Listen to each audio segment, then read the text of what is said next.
I'm hoping that you can hearing me loud and clear. I thought I would do this on StreamYard so I can then display to you some of the new features that we're doing on our live shows. But you're here because Arsenal are finally being linked with a defender, and a defender of not just decent quality, but the potential to be world class. And it comes as positive news, but it also comes as sort of negative news because the bid is of 55 million pounds for Dayot Upamecano of RB Leipzig, the French under 21 and 20 French international, rejected bid from RB Leipzig from Arsenal. I think it's very clear to see that we saw yesterday in yesterday's game. Bring Mustafi on, we concede. Now, I don't want to say that's linked necessarily because I'm sure that this deal and this bid has been in the process for a very long time. And because of that, we now know that Arsenal are definitely in for a defender. We're clearly working on something. Emery said yesterday, and we're going to talk a little bit about that press conference. He talked about how he would only be bringing players in if they are of the level of quality that we need to improve the squads. And now we're seemingly getting hold of that if we can somehow do this deal for Upamecano. Thank you, everyone who's joining me in the chat. I can see all of you there. Thank you ever so much. Clearly, all of you are very excited about what's going on with the possible deal. Zlatko says, "Is that true?" Well, that's the thing. We're going to get into that if it's true or not. I'm going to show you where it's coming from. Where it's coming from is this website, Football London, here, which you can see. So Football London have basically reported that Bild, the German incorporation, have turned around and said that we've had this bid rejected of 60 million euro offer, rejected for RB Leipzig defender Dayot Upamecano. The German outlet claims the Bundesliga club's transfer chief, Oliver Minzlaff, turned it down immediately. Upamecano has a release clause of 100 million euros, which is set to drop to 80 million euros, and his contract with RB Leipzig lasts until June 2021 of a year, 2 years away now. So 2 years left on his contract. The report suggests that Arsenal could return with a new offer before deadline day. So that's what the recent news is. That's what we're being told, is that it's a 65 million pound or 60 million euro offer for Upamecano. I find this insane that this is even happening. I've been banging on about Upamecano for a while. I remember writing an article. In fact, I'm happy to show you the article that we were writing about for Upamecano. We were talking about him years ago as this up-and-coming guy in the 100 best young defenders to look out for. You can see this in the article here. So Dayot Upamecano, when he was 18, he's 20 now. This was one of the guys at Red Bull Salzburg who was one in their academy. He was joined at 16 years of age for over nearly £2 million. For a 16-year-old to be joining for that amount of money is an incredible fee if you think about it. Really, not too many players at 16 go for that amount of money. So they clearly saw the level of talent and quality that this guy has got. And so, therefore, they felt the reason to go for him. And now he went off to RB Leipzig, which is what happens to so many of Red Bull Salzburg's youngsters. We've seen it with Naby Keita, but more youngsters from Red Bull Salzburg, like Sadio Mane, has obviously gone off to achieve great things with Southampton and, of course, now Liverpool. They produce so many good young talents, both Salzburg and RB Leipzig. And you can clearly see that this is a guy full of quality. In fact, we put him in our 5 centre-backs that Arsenal should be signing in our video that we did in that one. So please do go check out that video that we did on that. But you can clearly see this is a guy of real quality, of real talent. And if we can go back in and get this, I think it's certainly someone that's going to improve the squad. Liam Goff there says, it's sad how greedy teams how much teams ask for. Yeah, but unfortunately, they are entitled to asking for that much money. They really are.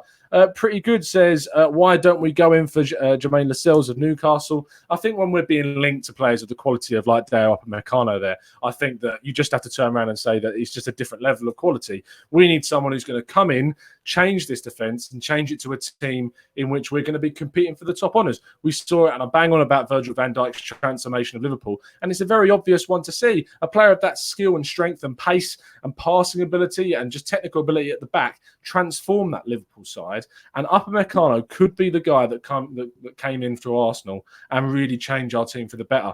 If Arsenal have got any sense about them, they will go in for this guy and they will continue to press for Upamecano until they get this man into their team. The only annoying thing is it's taken this long to happen. I don't know why, if we were going to go in for this amount of money, that we would be doing it this late in the window. We should have been pushing for this a lot earlier on. We should have realised that at the back we've needed to strengthen. We've brought in William Saliba, which was great, but we need to bring in someone of Upamecano's quality to transform this Arsenal side. Richard Cannon says Upamecano's been getting consistent game time. I'd rather him over Rugani, who hasn't played much. Yeah, the other rumour at the moment is Daniele Rugani as well. Supposedly Arsenal are pushing for him. We've got contacts at Juventus that are supposedly in London right now, looking to sort of get a deal over the line. Now, I like Rugani a lot. In fact, we did a tactical breakdown on Rugani, which you can, of course, go check out on the channel. And from the expert insight that we got from Richard Hall, who's a Football Italia writer, knows his stuff on Italian football, he loves the guy. Really, really likes Daniele Rugani. Thinks he's a great player, got great talent. When he was at Empoli, he was one of the best players in Serie A, got into the team of the season. Or the team of the year in Serie A when he played there before moving to Juventus. But as Richard says there, his game time has been really limited, and that's unfortunately what's led him to go down a lot of people's estimations, which is a shame. But he's a player of absolute great quality, and there's potential there. But focusing back on what this is at, talking about Dayot Upamecano, it's just someone that can really be a top quality player in the Arsenal team. He's someone that could come through and not just pair up with Saliba. You've got two young French centre-backs who have the potential, both of them, to get into the French national team. It sets us up for a long time moving forward for those two to be our pairing. What does it mean for Rob Holding? To be honest, I like Rob Holding a lot. Don't get me wrong. I really do like Rob Holding. But at the end of the day, you need to be ruthless with your transfers. You need to turn around and say that we need to do what's best for Arsenal. We need to bring in the best quality talent that's possible. And so by bringing in someone like Upamecano to partner William Saliba next season, I think is absolutely imperative to transforming Arsenal into the side that we need them to be moving forward. Joseph Maseko says that's a brilliant offer. Now, what we don't know about the offer is that we don't know how it's structured. We know that Arsenal have decided to structure their deals in a specific way throughout the season, and we know that this possible deal could mean that Arsenal, because how much they've spent already on Saliba, on possibly Kieran Tierney, on Martinelli, on the Ceballos loan fee, and any possible upfront fees for Nicolas Pepe, it could be that this offer means that RB Leipzig aren't going to be getting in as much money as they want as an initial fee. And so that could really be an issue for the Gunners trying to get this deal over the line, is do they have the money to put enough up front to entice RB Leipzig into signing? RB Leipzig have centre-backs that they can rely on if Upamecano goes. They'll probably want to reinvest, but they've got Konate there, they've got Orban there, and there's two quality centre-backs that they still have. And so there's a possibility that they would still be up for selling Upamecano if they could find a decent replacement for the Frenchman. But there's a possibility to get this deal done. I had no doubts about that, but it requires Arsenal to step up and put the money on the table that RB Leipzig want. As we talked about earlier, they apparently have a 100 million buyout clause, which is going to drop to 80 million euro buyout clause. We have to get somewhere near that, I think, if we're going to tempt them into selling. But if we can structure a deal for him, I think you've got there a potential signing that could transform Arsenal into not just a team that will challenge for the top four, but a team that could challenge for even more honours into next season. Let's get some of your thoughts then before we close up the stream. Saliba won't start next season. The league is a different beast, of young centre-back says. And I think that there's a chance for him to start, depending on how good of his season is for Saint-Etienne this year. Carl Holberg says, I'm for both Rugani and Upamecano. Getting either will improve us. If we get Rugani, don't be disappointed just because of these links. I think that's a good point to make. If it turns out we're not going to get Upamecano, which is completely within the realms of possibility, and in fact, I'm giving this deal about a 4 out of 10 at this point in time in terms of likelihood, because I just don't think that Arsenal have the money to step up to tempt RB Leipzig to sell at this moment in time. But you have to think about, if we can get someone in, don't just disregard it because of the links to someone like Upamecano. We need to appreciate that we need a centre-back. And if Daniele Rugani was to come in, I think you've added sufficient backup and quality to the defence, which can help us into next season. But on yesterday's show, of course, you can still go check out the show and the podcast that we did yesterday, reacting to the Barcelona game. All the boys, Wayne Webby and all, we all agreed that we definitely need to bring someone in if we want to be real challengers for that top four and possibly even further into this season. It's a definite area we need to strengthen in, and it was the key area before the summer window even started that we knew that we had to bring someone in. So if we don't get someone in that position, you have to really question where up in the board we've been complimentary of them in terms of the Pepe deal, in terms of Ceballos and Saliba and possibly Tierney and Martinelli. We've been complimentary of them in terms of those deals, but we need to really sit back and say, have they put enough effort into getting a deal done for a player that we desperately need being in that centre-back role? And we'll need to question that moving forwards. Could we offer them Mavropanos, says South London's Finest B? It's a possibility. The thing is, if you're going to offer them a player, you need to offer them someone that's going to get minutes for them. The player that I'd be looking to offer them isn't even in the centre-back role. They like Emil Smith-Rowe in terms of a player like that. I think that they've been linked to him in the past. I'm not saying we sell him. I'm saying that you say, here's 60 million euros. Here's Emil Smith-Rowe for a season on loan. Possibility with an option to sign, but I know people like to hold on to these players. But if you're offering me the chance 60 million and selling them Emil Smith-Rowe, when we've seen the likes of Willock, Nelson and Nketiah really prove themselves in pre-season, I'd be willing to let Emil Smith-Rowe go if it meant it was a deal which brought Dayot Upamecano in the other direction. I think it's a no-brainer for me. Yes, we have to support our youngsters, but if we're going to be bringing someone in of that quality, I think it's certainly something that needs to be thought about. Liam Goss says, you said Saliba was a waste of money. That's bonkers. I don't think I said that. I think you might be talking about someone else. I definitely don't think he's a waste of money. Sleman says, Cahill brings a lot of experience, so he can support Holding. Supposedly he's off to Crystal Palace, so I'm not sure we're seeing Gary Cahill in an Arsenal shirt, although it's been touted for absolutely years going forward. Romuald says that Koulibaly is the guy that we need. I just don't think Napoli are going to sell him for any sort of low price that we can afford this season. Zlatko Foric says, what about Ruben Diaz? We did a tactical breakdown on Ruben Diaz. Benfica would be asking for a similar fee for what RB Leipzig are similarly asking for Dayot Upamecano. But he's a really good signing. Go check out the tactical breakdown on him that we did. I think he's someone that would definitely improve the side. Portuguese international, 22 years of age. Certainly someone that would come in and improve the defence. But it's just if we get that deal done or not. DRK Druid says, why is it so late in the window? Yeah, that's the issue that I take with this deal. I just think in terms of how likely it is, because of the lateness in the window, we're really going to struggle to get this deal over the line. Let's see what else is saying. Buyer Upamecano would take us up to third most decently, says Famelala. I think that he would. I mean, third is the minimum if we sign Upamecano for me. We should be competing with Liverpool and Man City if we're going to be signing players of this quality. You're thinking about adding someone like Nicolas Pepe and Dayot Upamecano to this team where you've already got Aubameyang, Lacazette. We've got quality players that are young.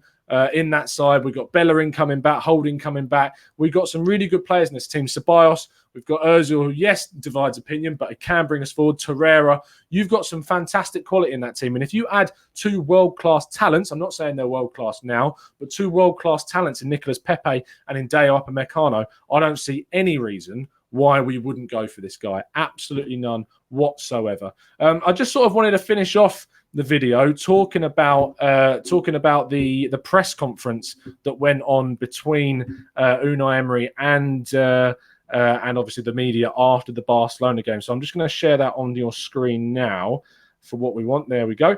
So Emery on Barcelona, Lacazette, Pepe and transfers. Going to have a little drink. You can see there, in terms of the game, he thought it was fairly good. The first half was obviously strong. Second half, not so much. But it's the transfers bit that I want to talk about. He says, on if he thinks he will sign any defenders before the end of the deadline. Can you see my emails coming on the screen? Oh, you can't. He says, but if it has not changed our idea and our message, only if we sign a player who really, really can improve our squad, then if we are going to do that. If not, then not. If we have good competition of play, or we have good competitive players to achieve or try to achieve our target this season, and we are going to be looking at something if we can sign someone. But with this idea, only and only if we can improve. God, that guy speaks some broken English that I struggle to read sometimes. But I think that was the key. We always knew that if we were going to sign someone, it was going to be someone that was going to improve the team. We weren't going to go out and sign someone that was not of a level that was going to improve in anyone. That's a very, very Arsene Wenger-esque statement. We've seen that from him in the past. I don't know if that's just a generic thing that managers say, but it is a very Arsene Wenger-esque, and we know what he's like with that. I think that Upamecano is certainly someone that will improve the team moving forwards, and he's certainly someone for a reason why it's complete evidence to say he would be someone we would go in for, because he certainly upgrades and improves on the players that we already have at the club. But Anthony there sort of sums things up about how I feel is we should have done our business earlier, especially in terms of these defensive areas. We should have got them done earlier. We should have got them over the line, and we just didn't do it, unfortunately.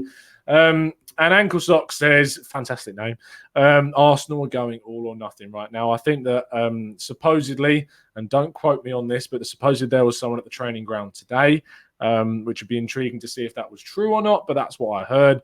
And if that turns out to be true, maybe that's Kieran Tierney. We should highlight that Brentford are in for a left back. They've obviously already signed Bolingoli from Austria, Rapid Vienna in Austria. And now they're in for Brentford's left back. So it's looking likely that they're buying a replacement, or in fact 2 replacements, because Izagirre went out obviously earlier in the window. So they've now got 2 left backs in, which points towards Kieran Tierney coming in for Arsenal, which is good news for us. But in terms of whether it will happen or not, we'll just have to keep our fingers crossed. Hopefully it does. Thank you for tuning in. If you have enjoyed the show, of course, please give it a like. Please, obviously, I'm hoping if you're enjoying the new setup and the new series, apologies for the shadow and everything. I'm out in what we're calling now the podcast conservatory because our good friend Mike likes it so much.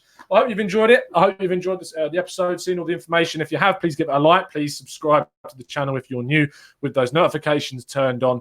And of course, tune into some of our old episodes. The podcast, the weekly podcast we're going out every single week was out yesterday with Webby, Wayne and Ola. So please do go check that one out. But I'll see you again very, very soon. I'm very excited to see what this season brings, especially if we can sign someone like Upamecano. But I'm really looking forward to what's coming for the rest of the season. Thank you for tuning in. And as always, up the Arsenal.